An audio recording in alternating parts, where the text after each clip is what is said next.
తెలివితేటలు పసిడి బుగ్గల పలకరింపులు పడుచు జంటకే తెలుసు. ఇది చెరగని ప్రేమకు శ్రీకారం, ఇది మమతల మేడకు ప్రాకారం.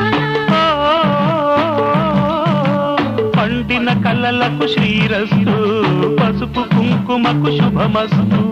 కనివిని ఎరుగని అనురాగానికి కలకాలం వైభోగమస్తు. కలకాలం వైభోగమస్తు.